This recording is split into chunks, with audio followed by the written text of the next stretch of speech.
Hello dear student, welcome to Sage Group. So today we'll discuss about the introduction of subject retrofitting and rehabilitation of structure. Basically in existing building किस जो भी minor या major defects आते हैं उनको maintain करते हुए किस तरीके से हम बिल्डिंग को स्ट्रेंथन करते हैं अगेन हम यहाँ पे डिटेल में डिस्कस करेंगे. And today is the first class, so we will discuss about the basic introduction of all these techniques and terminologies. So let's start the class.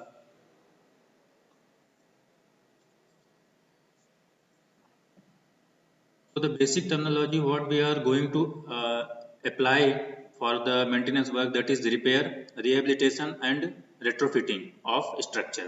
And basically we will discuss about the RCC or concrete structure here. RCC या concrete structure में किस तरीके से repair work, rehabilitation process या फिर retrofitting की जाती है हम यहाँ पे डिस्कस करेंगे टॉपिक बाय टॉपिक्स. और इस लेक्चर में बेसिक हम इंट्रोडक्शन या डेफिनेशन समझेंगे इन सभी प्रोसेस की या पैरामीटर्स की. ओके, तो फर्स्ट वन इज रिपेयर. अगर हम बात करें आरसीसी स्ट्रक्चर या कंक्रीट स्ट्रक्चर की तो वहाँ पे डिफरेंट टाइप के डिफेक्ट्स आते हैं with the passage of time. It can be major defect और क्रैक और it can be minor cracks. तो according to the nature of the defects और क्रैक हम प्रोसेस अप्लाई करते हैं, अडॉप्ट करते हैं to maintain that particular defect.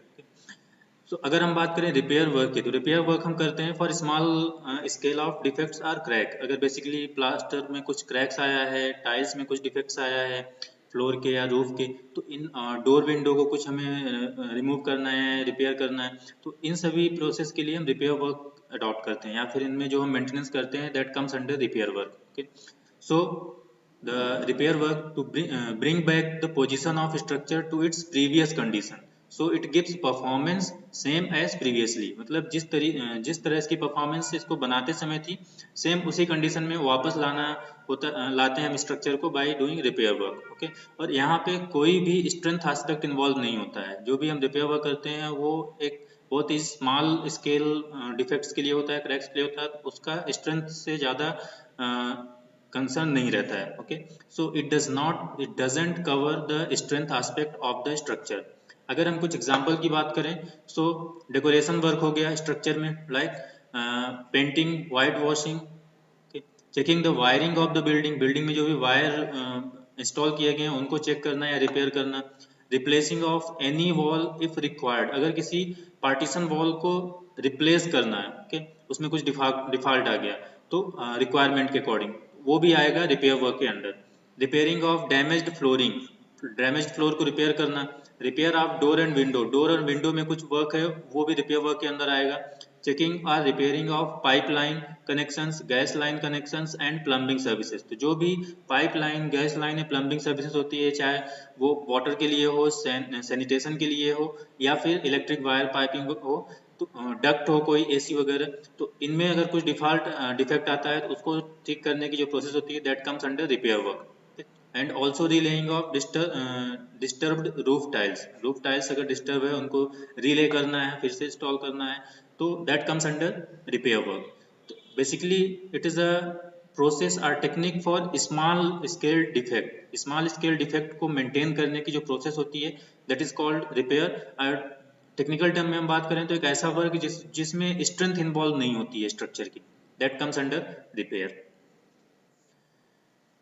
यहाँ पे हम देख सकते हैं इस तरह के जो डिफेक्ट होते हैं, लाइक वॉल में या कंक्रीट के किसी कंपोनेंट में प्लास्टर निकल गया, तो इसको नॉर्मल रिपेयर वर्क से हम ठीक कर सकते हैं. रिच कंक्रीट मिक्स या रिच सीमेंट स्लरी यूज करके इसको हम सही कर सकते हैं. बीम में अगर इस तरीके से कंक्रीट टियर आउट हो गया है तो इसको हम नॉर्मल रिपेयर वर्क से सही कर सकते हैं. ओके, तो इस तरह के जो भी वर्क होते हैं वो रिपेयर की कैटेगरी में आते हैं. Second one is rehabilitation.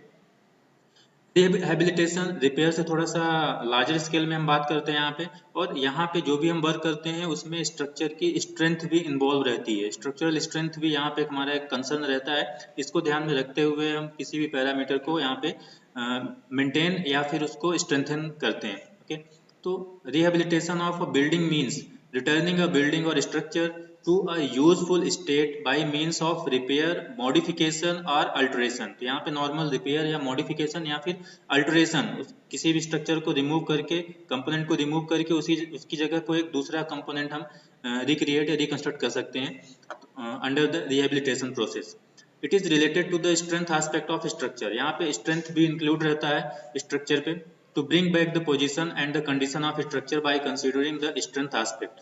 So repair work में स्ट्रेंथ कंसर्न नहीं रहता हमारा, बट जब हम रिहेबिलिटेशन की बात करते हैं तो strength aspect is also a concern. Okay, अगर हम बात करें कुछ एग्जाम्पल की under the rehabilitation process, so the work like to fill the wide cracks using some suitable material. अगर कोई वाइडर क्रैक्स है वॉल में, कॉलम में या बीम में, तो उसको जो फिलअप करते हैं, मेंटेन करते हैं, that comes under rehabilitation process.